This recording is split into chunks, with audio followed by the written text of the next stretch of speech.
Yeah. It's the boss in the bins back at you with another broadcast. Manhood 101. Let me qualify myself and show you, in the words of the extremely intelligent and articulate Andre Taylor, show you my receipts. Like when you go to the store and you're walking out with a large, expensive purchase and they say, "Excuse me, sir, can I see your receipt?" Just to make sure that you bought it, that you paid for it, that you invested in it. So let me show you that I paid for this knowledge, wisdom, and understanding with my life by watching my father, by experiencing growing up in a home with my father, not only there, but actively present and involved every single day. And trust you me, it makes a difference. Fathers are needed. I don't care what y'all say. I'm going to keep saying it over and over again, because even during this topic of discussion, I will discuss facts over feelings. You have to look at, what do the facts say? What is not your truth? Because that's another fallacy in this current culture. Oh, your truth and that's a bunch of BS. That's a bunch of baloney. It's the truth, not your truth. It's the truth. The truth never changes. The truth remains the same. The truth, period. So, Manhood 101. One of the key principles that must be implemented into becoming and being a man is discipline, self-control, what the Bible refers to, one of the fruits of the Spirit, temperance, which is self-restraint, and practicing moderation. So those are some of the things, just a few of the many lessons and principles that my father taught me about being a man. The fact that I have to have discipline. I have to express and show and exhibit and become an example of a disciplined man, which will allow one to be a leader, if nothing else, in your home, but also in the world. Men are called to be leaders, and we're called to lead by example. So one of the many ways that my father taught me discipline is getting my butt up early Saturday mornings to do stuff. We got stuff to do. And that's true. And I'm glad he taught me that lesson in life as an adult. It's always something that needs to be done no matter what. Something needs to get done. And that taught me structure, order, routine, and discipline. Because him waking me up was him waking me up regardless of how tired I was, how I felt, what else I had going on, what RD wanted to do, because it was about what needed to be done. And he reinforced that. It's not about how you feel. It's about what needs to get done. Then on top of that, do it. Do it all the way, or don't do it at all. And not doing it is not an option. My daddy was super strict and hard on that. Do it all the way or don't do it at all. And not doing it wasn't, he would say that, he'd be like, do it all the way or don't do it at all. I was like, man, I wish I just didn't have to do it. But not doing it was not an option. You had to get it done. In my household, I had to get stuff done, get to it and do it. But what it taught me was, regardless of, it taught me how to override and control my feelings and emotions, which your feelings and emotions are temporary. Not only will they change, they will lie to you. Your feelings lie. That's why that whole your truth thing is a fallacy, because a lot of that can be based on how you feel. And then people start off with, well, I feel. That can change. You're sad today, tomorrow you'll be happy. You upset about something now, 5 minutes later you'll be cool. You'll take a couple deep breaths and you'll let it go. Something happened today, tomorrow you'll forget about it. So in becoming a man, it is about having control over yourself, meaning you control the things that are coming at you. You control your environment. You control what needs to be done within your realm. You become a king of your domain. You are to rule, reign, and dominate over your environment, your personal space. You are to have dominance over that territory, what belongs to you, what you've worked for, what you've earned. That's the other thing about manhood and discipline, is working so that you have the ability to provide for your wife and your children and your family members. Because if something happens, you as the man, as the leader, you should be able to carry the burden and take the brunt of the stress and allow the family to continue to move forward, because you've worked, you've earned, you've saved. That was what I saw my father. Actually, I saw both my parents, my father and mother, go to work every day, get up and go to work and make a good living and work hard and still sacrifice for us, their children, by showing up. My father was my first coach.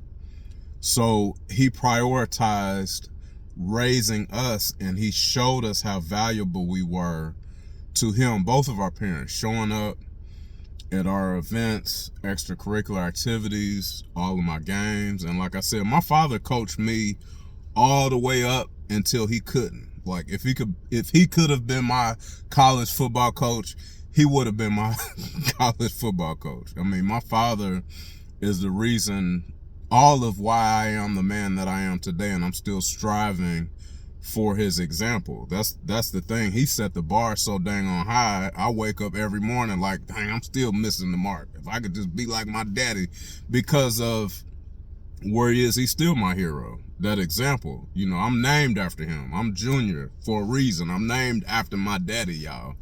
And I take pride in that because of who he is as a man, by setting the standard, seeing his work ethic. I mean, just the discipline that he has, and the structure, the routine, the just getting stuff done. You know, it seemed like growing up, it seemed like my father never really took breaks or really rested, because he was always doing something. You know, that's kind of the joke amongst me and my siblings. Daddy's always active and doing things. He's getting stuff done. He's always moving forward. He's always about progress and getting stuff done. But that takes discipline. It takes self-control. It takes an extreme amount of focus on the task at hand, where you can't get distracted. And that's just one of the many lessons that he taught me, is once you have something to do, get it done, accomplish, no matter how hard it is, no matter what the task is, no matter how large the task is, attack it, get it done. Don't hesitate, don't overthink, don't procrastinate, just get it done. And we all deal with those at times, the desire to procrastinate and put things off. But what my father shows me still to this day by example is having that attack mode, just getting stuff, just getting the work done, doing it, and handling business. A man has to handle his business. And that's the dispute about this whole like high value, blah, blah, blah. It's not just about income. If a man is handling his business, he doesn't have to have a high income to handle his business at a high level. It's deeper than that, because manhood is about your character your integrity, truly who you are. Are you fulfilling your purpose? Are you being a leader? Are you handling your responsibilities? A man is responsible regardless of his situation, regardless of his income. It's about response. Is that man? That's what my father always said. Handle your business. Handle your business. Make sure, simple things that people don't get. Are you paying your bills ahead of time?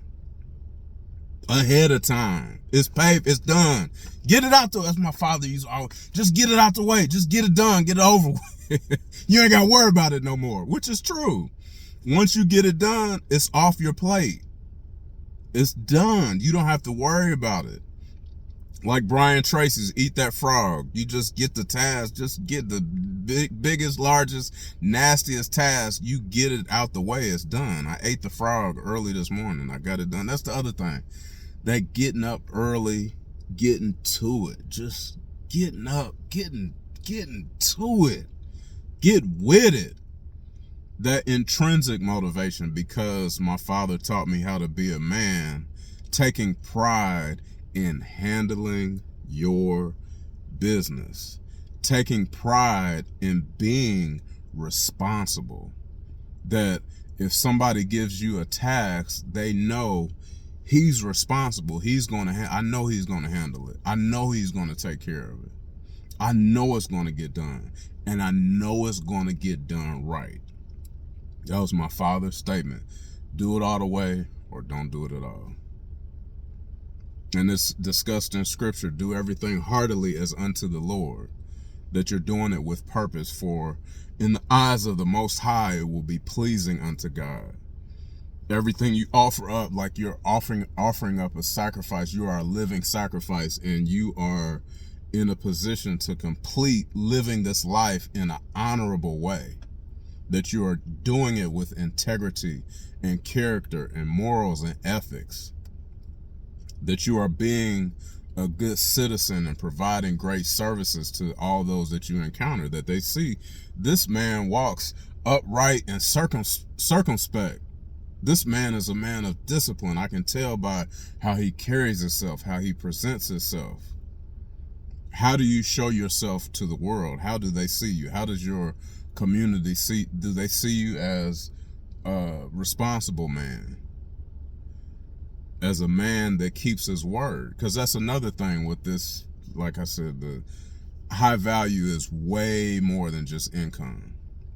Because if you have nothing, you broke, busted, and disgusted,